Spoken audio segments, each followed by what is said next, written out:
much as an offensive line can you tell, like, hey, like we are executing and opening holes in the running game the way you want to, and even pass protecting? Like, how much can you really tell when you finally put the pads on, and maybe some of these days, you're going back to shells and whatnot? Yeah, it's definitely different.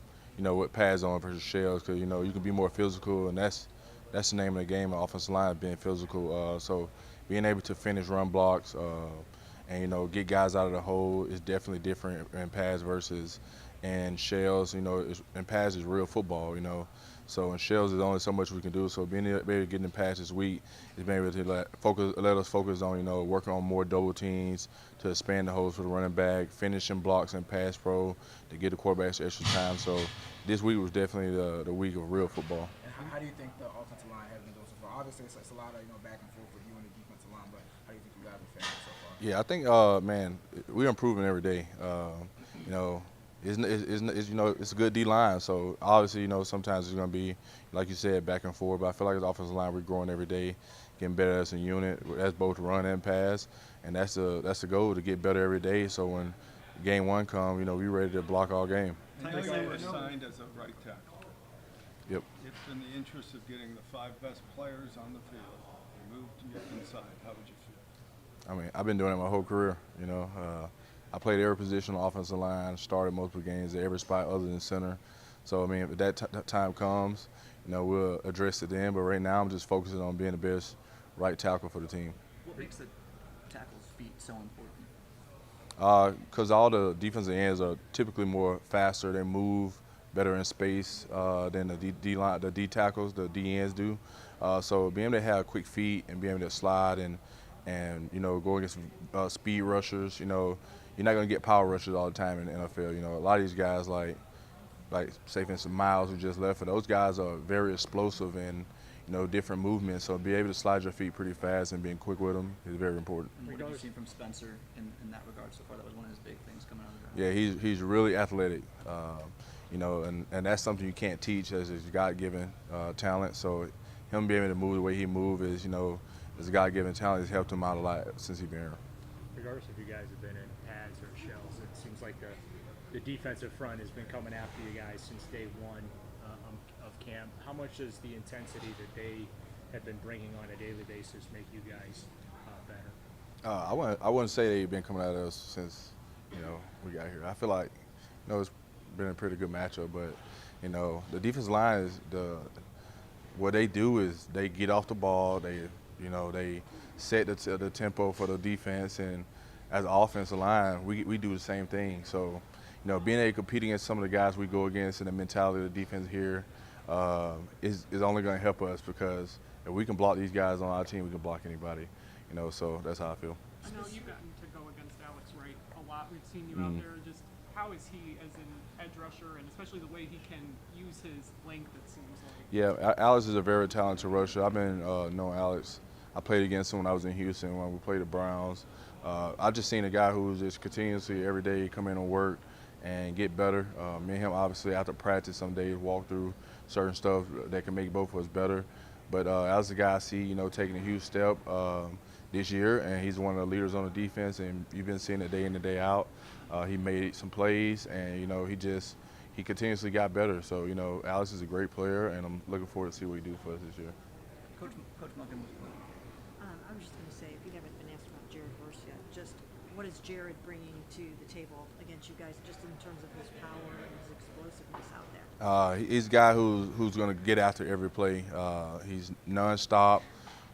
He's going to make plays, and then when he make plays, you're going to hear it from him. He's going to talk crazy. He's going to talk smack, but he's a great teammate.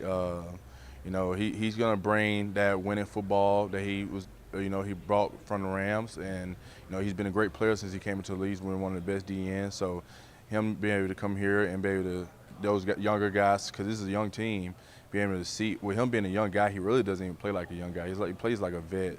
So those guys be able to see a positive role model, somebody who day in and day out play the way he do. They can learn from that. And do you think you'll be able to help him? I'm sorry, I was just going to follow up on that real quick. Do you feel like I remember back when Joe Thomas gave tips to Myles Garrett when he was a young edge rusher. Do you think there are some things that you can really help Jared with, just in terms of his development? Yes, ma'am. Yeah, I talk to all those guys each and every day about stuff that can help their game. And just because I'm an older guy too, I always ask those guys if they see something in my game that can help me, let me know. So it's just how I think you're never too old or too wise to take advice from someone. So that's. As a guy that's played tackle and guard, KT Leviston is kind of going through that transition right now from tackle to guard. What are the difficulties in that? What goes into that? I think the number one thing is basically timing. In tackle, everything happens a little later. So you're playing in space a little bit more versus at guard. Everything happens right now. So you had to get the time aspect of how fast you want to punch, how quick you got to get off the ball for a run block. Versus at tackle, got to be more patient and pass pro. You can't just run out there and just throw your hands. Because those guys are a little bit faster, move a little bit better, quicker, so they can swipe your hands, get around. But just really getting that timing aspect down, and I think that's the biggest, adversity guys face when going from tackle to guard or guard for tackle. And how do you think he's handled that so far? KT? Yeah. Oh yeah, I think KT's done a great job, man. Like you said, he's another guy that I think KT can probably play center. He can play every position on the field. And I think another thing too that people don't really realize is the fact that you can go from tackle to guard, back to tackle, switch to the other side. It shows you how smart you are too, because you got to flip everything in your head. Different guys got different responsibilities, so you got to remember what guards got to do, tackles got to do. Now you got to flip that to the other side and do that. So, and then also remember the game happens at a fast pace. So being able to think on the swivel and do that, is pretty impressive. You're always two different quarterbacks, day to day, whether it's Deshaun or Shador can be for that starting spot. One of the things Todd Monken has really emphasized is quarterback cadence and using, up to 10 different cadences in a game. Just what effect does that have you on alignment and how much of a learning curve is that for you, not only learning the cadence of one quarterback, but, for two different quarterbacks within the same offensive system? The cadence thing, man, once we get it down the way we're going to have it ready for season one, it's going to be a weapon for us. The defense won't be able to tell when we're about to snap the ball. A lot of times if you're only going to go on one, the D lineman and get a jump on that, all right, I can jump off the ball. But to be able to switch the cadences, though, to multiple different cadences, like you said, 10 different cadences, it's going to be a weapon, and it's going to give us an advantage of offense. But I think the good thing about Deshaun and Shador, even Dylan and Taylor, they all been working together to try to keep it, the same. So, because you never know what happened in the game. One guy might come in the game, something might happen, the other guy come in. He got to be able to have it the same.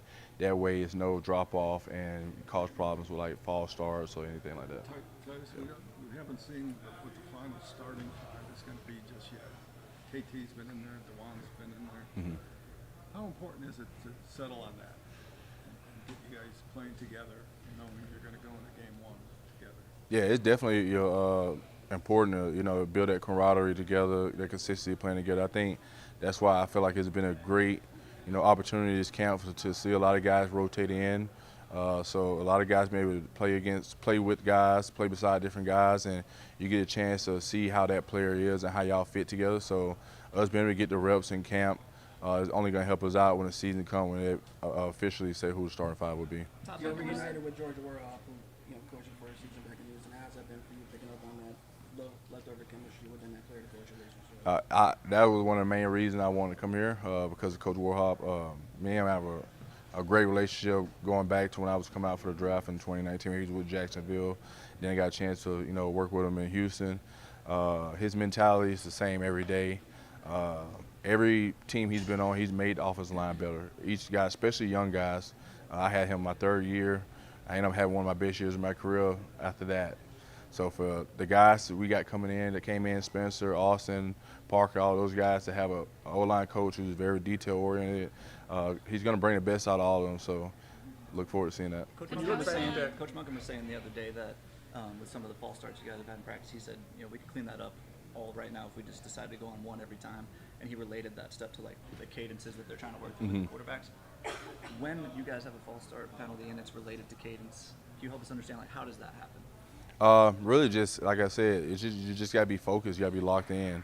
A lot of times when guys have false starts or something like that, the cadence is really just not, being completely locked in, maybe fatigue or something like that. You're thinking about something else. But like you said, you can't go on one all game. If you go on one all game, it's going to be a problem, especially for us on the offensive line. You get the 2 minute or stuff like that, and you just passing down. They know it's on one, they're going to get the jump. So we just got to lock in and, each day and just continue to work on the cadence. And as we get the rhythm of it down, we'll be fine. Okay, so going back to, sorry, going back to Wardrobe for a second and that mentality, like what is he doing each day in meetings on the practice field to instill that mentality in you guys as offensive line? He just demand the best. Like he doesn't let guys get complacent. No matter if it's me going to your aid, Spencer, rookie. He treats us all the same. He demands the best. He doesn't settle for anything less than that. And when you hold guys to that standard, it always brings the best out of them. Either you get with the program or you gone. So, that's the mentality he brings every day. All right, Yep. now we're good. All right. Thank you. Thanks, Tytus. Thank you. Appreciate you.